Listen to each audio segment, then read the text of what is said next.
हाँ बोला। सुनत आनी? बोला सुनत है। का सुनत हुआ? कितना दिन से तोके कहत आनी कि हमके लिया न देता झुमकावा।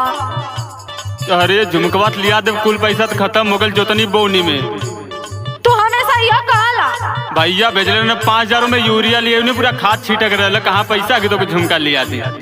जाए गरीब, अगर जनती ऐसा न मरद मिले के रहा तो बियाहवा न कैले हो। तोर देख हर साल ही नाटक रहला।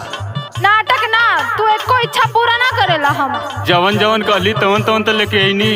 सुना सुना बोल। हमके चाही ना झुलनिया, मंगा दा झुमका।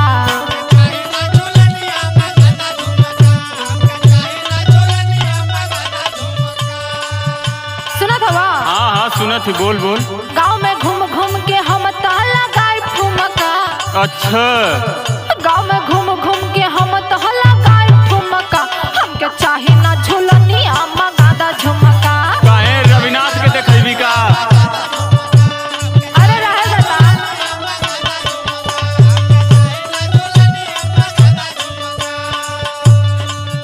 सुन, बोला।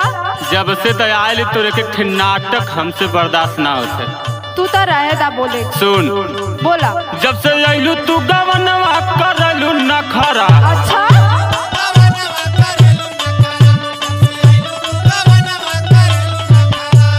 सुन, सुनावा। लागता कि घर में बटवाई बुबा खरा। जब से आइलू गवनवा करलू नखरा।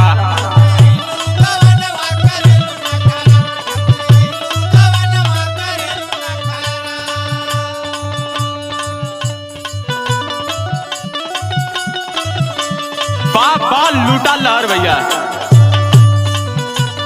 काली लहरा लुटवावा। का करी? अब पैसा कौड़ी हरिया नहीं खे। संतोषवा के मेहरारू को देख के तो जवन तो नया नया नाटक चलत है। अबे आज या बोभैली। अरे जा, जाके देखा नाने का मरद कैसे रहे ना। मुनवा बोभैली तो बम्बई हमरे संगवर अभी। एको इच्छा कहिला तो पूरा ना करेला। का ना पूरा होती बताओ। सुना बताओ। जौवन सेट आइल सैया बड़की जेठान के। हम समझ ना पातनी आग कहाँ से लगल है। हमरा के चाही राजा गहना वही खान के। सुना था ना? संतोष भैया से कहला वाला खेत लगा तो बनक रख के पड़ी। हमके अजुआ लिया के दा।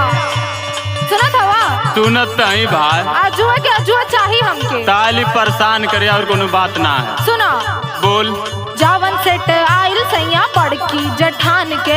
हमरा के चाही राजा गहना वही खान के। अच्छा, सुना। हाँ। जल्दी भागा सोना रनवा नहीं हा बमका। सुना था? बोल बोल बोल। जल्दी भागा सोना रनवा नहीं हा बमका। हमके चाही ना झुलनिया, मंगा दा झुमका। खाए के चटनी रोटियां चाहिए झुमका। चुपचाप अब रहो, हमके जाए दे पानी चलाव।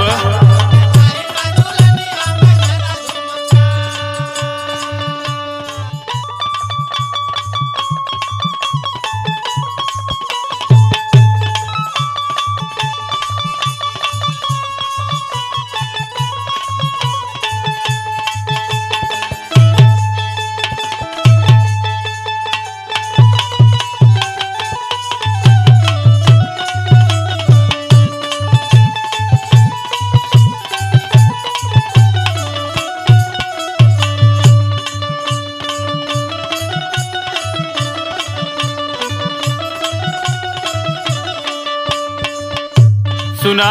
सुनावा। भैया के कमाए पर उनका झुमका तोके ना बन पाई। जब हम कमाए जाइब न तब झुमका बनी। अरे कहिया ना से तो कहत बा, कहियो गईला तू। चल अभी का कटिया खत्म हो जाते कमाए पहले जाते। हाँ, कटिया बीत जाएगा, कुल चीज बीत जाएगा, बुढ़ा जाए तब लेके आई है। सुन। सुन पहले। सुनावा। जब हम कमाइब तोके झुमका बनवाइब।